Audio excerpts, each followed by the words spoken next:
பிரியமானவர்களே, ஆண்டவராகிய இயேசு கிறிஸ்துவின் இனிய நாமத்தில் என் அன்பின் வாழ்த்துக்கள். நாம் கடந்து வந்த காலங்களை சற்று திரும்பி பார்ப்போமானால் எவ்வளவு வேகமாக இந்த நாட்கள் நகர்ந்து கொண்டிருக்கிறது. இப்பொழுதுதான் தெளித்தேன் ஊழியம் தொடங்கப்பட்டது போல இருந்தாலும் இது 7ஆம் ஆண்டின் துவக்க பயணம். இதுவரையிலும் இயேசுவோடும் அவருடைய வார்த்தையோடும் நடந்த நாம் இனிமேலும் அவரோடு கூட நடக்கப் போகின்றோம்.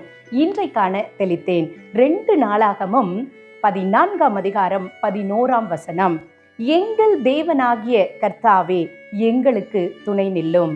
பிரியமான சகோதர சகோதரிகளே, நாம் பிரச்சனையின் மத்தியிலே இருக்கும் பொழுது, நம்முடைய எதிரிகள் நம்மை விட பலம் வாய்ந்தவர்களாய் காணப்படும் பொழுது நமக்கு ஒரு பயம் தோன்றும் அல்லவா? அப்பொழுது யாராகிலும் நம் அருகிலே வந்து நின்று, கவலைப்பட வேண்டாம், நான் உங்களோடு துணை நிற்கிறேன், நாம் பார்த்து கொள்ளுவோம் என்று சொல்லிவிட்டால் போதும், நமக்குள்ளே பலமும் தைரியமும் தானாக வந்துவிடும். இந்த வேத பகுதியிலே கூட ஆசாவுக்கு முன்பதாக 10 லட்சம் பேர் படையை கொண்ட எதிரி நின்று கொண்டிருக்கிறான். ஆசா 5 லட்சம் பேர் படையோடு அவனை எதிர்த்து போராட வேண்டும். இந்த காரியத்திலே ஆசாவுக்கு நன்றாக தெரியும், இது மிகவும் கடினம், இதற்கு தனக்கு ஒரு துணை வேண்டும். அந்த துணை அசத்தியமான காரியங்களையும் இயற்கைக்கு அப்பாற்பட்ட காரியங்களையும் செய்யக்கூடிய ஒரு துணையாக இருக்க வேண்டும் என்று ஆசா முடிவு செய்தபடினாலே ஆண்டவரை நோக்கி ஒரு விண்ணப்பம் வைக்கின்றான். எங்கள் தேவனாகிய கர்த்தாவே எங்களுக்கு துணை நில்லும்.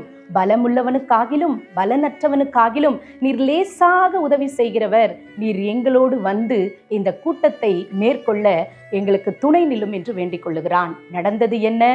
அந்த 10 லட்சம் பேர் கொண்ட பலம் வாய்ந்த எதிரிகளை ஆசா மிக சுலபமாக மேற்கொண்டு ஜெயித்ததை பார்க்கின்றோம். கர்த்தர் ஆசாவுக்கு துணை நின்றார்.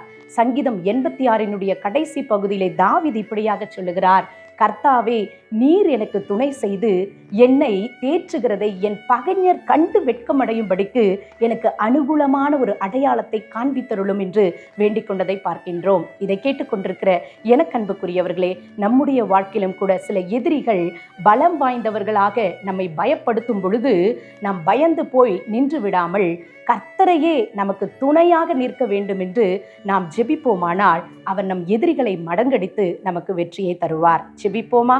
அன்பின் பரலோக பிதாவே, கேட்ட இந்த வேத வாக்கியத்தின் அடிப்படையில் அப்பா உம்மை வேண்டிக் கொள்ளும் பொழுது நீர் எங்களுக்கு துணையாக நின்று எதிரிகளை ஜெயித்து எங்களுக்கு வெற்றியை தந்து என்றென்றைக்கும் எங்களோடு நிற்கிறீர். அதற்காக உம்மை ஸ்தோத்தரிக்கிறோம், துதிக்கிறோம் நல்ல பரலோக பிதாவே. ஆமேன்.